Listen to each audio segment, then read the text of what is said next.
Hear me good. I'm here to double down. That shit is a 2-pack of ass. The fuck are you talking about? Objection! First of all, don't get mad at the video title. I promise you it's just a title. I'm not hating. This is just a series where I take a look at older video games or video games past their release hype. Basically, it's just an excuse for me to go through my backlog and make videos about it.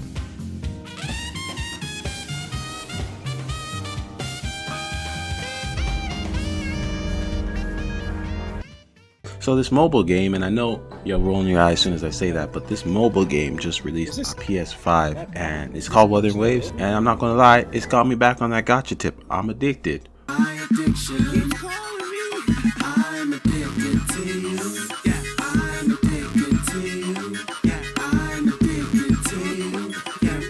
So anyway, the game's called Wuthering Waves, and I want to talk about why I'm addicted and why, for good reason, more people should be playing this game, because I feel like even though it's been out for a while, it's not getting the buzz it should, at least on YouTube in terms of analytics. So I'm here to tell you why Wuthering Waves is a game that nobody plays and why more people should be playing it. First of all, I think I'm going to say it. This is probably a hot take. I'm probably the only one who's going to say something like this, but I think Wuthering Waves is the best mobile game I've ever played. Elatro, congratulations again. Now the nominees for Best Mobile Game: AFK Journey, Elatro, Pokemon Trading Card Game Pocket, Wuthering Waves, and Zenless Zone Zero. And the Game Award goes to Elatro. Congratulations again, local folks. Wuthering Waves is the best mobile game, and why it's so special is because it took from a certain other mobile game and made it better. Okay, I'm just gonna say it. It's a better version of Genshin Impact. I really don't know how else to review this game without mentioning it or saying that. It's just easier, bro. Anyway, Genshin Impact was a game that came around right time, right place with a new novel idea, taking predatory gacha mechanics and putting it in a Breath of the Wild environment. But the problem with that game is it kind of stagnated, and it has a serious history of not paying attention to its player base. So where Genshin Impact kind of fails, this game came around to succeed, and it didn't botch the landing like Tower of Fantasy did, but I'll get to that in a minute because I'm not done glazing. There's so much video game here for free.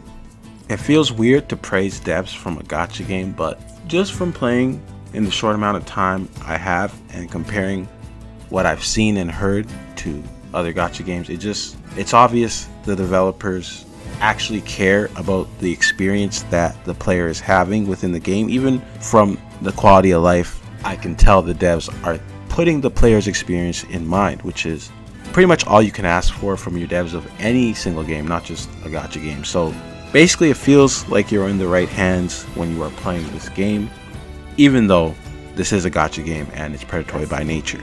At least Kuro Games takes you out to dinner before they screw you, because they're screwing me. I'm going to pity on every banner I rolled, and I'm not getting over it. I'm gonna mention it in the video. I'll handle your commission alone.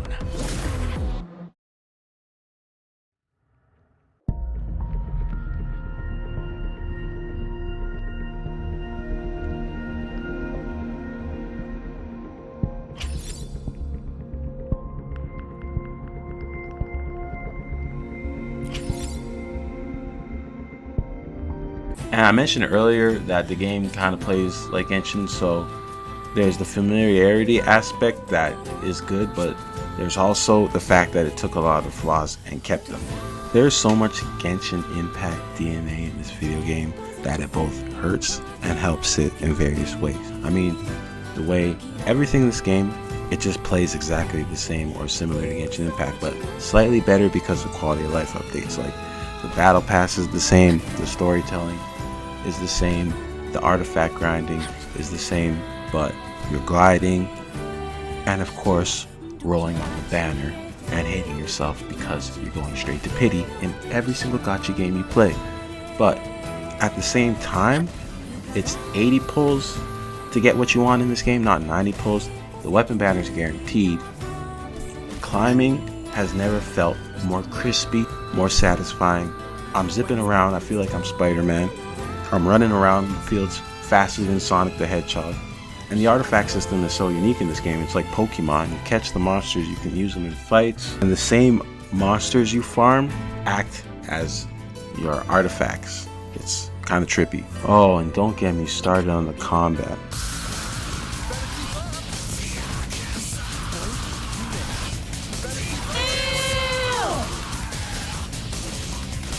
Perfect.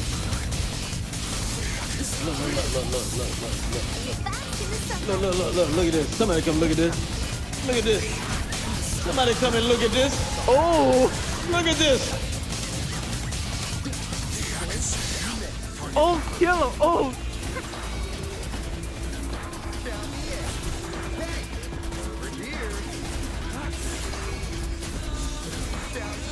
Perfect. The graphics are really good, the OST's chill. However, the frame rate can drop heavy when you're doing a lot on the screen.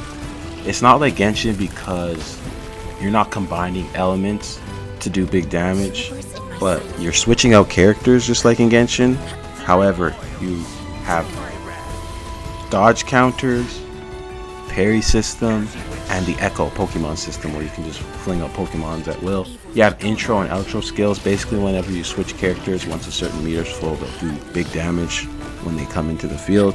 And you got jump attacks as well as plunging attacks, and these small adjustments make the fighting just so much more satisfying.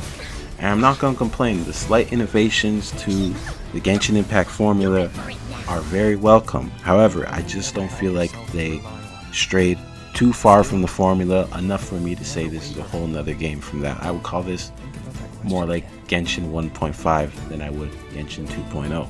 I mean, that's the advantage of making an open world gacha game. There's constant updates to a point where it feels like the game is never ending. So if you got a lot of time on your hands, you ain't got nothing to do, then you're almost always got something to do in terms of single player when it comes to this game. Not to mention the devs actually listen. So the story of this game, I mean, it's alright, but like, it had a very rough start, and I'm not gonna lie, I skipped a lot of it, so I'm not the person to talk to about the story. From what I can tell, it seems alright. It's not any worse or better than anything I saw in Genshin Impact. My only issue is they tell you way too much world building way too quickly instead of just showing it to you, telling me a bunch of phrases and terms I'm not going to get interested in. Also, a huge flaw, I think this game is seriously lacking in the character department. There's no characters in this game that have truly jumped out at me except maybe Electric Sephiroth, and that's just because he looks like Sephiroth.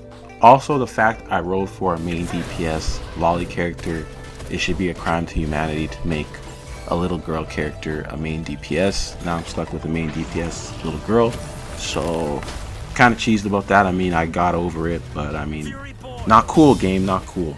And overall, just too many female characters, not a badass dude characters, and yeah, I just don't think the designs are that great. I mean, like, look at this guy. Whether you need help with working out or maintaining your health. Why did they give him a fedora? So I think they could work on their character design, just make some more badass dudes and badass females.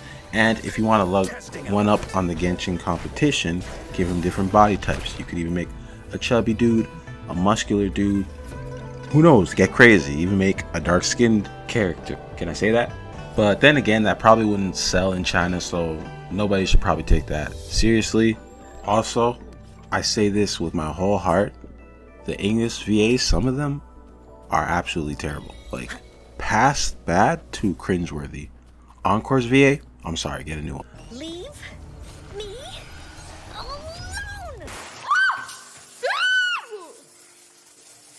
alone. The Wind dude with the guns, his VA, fire him.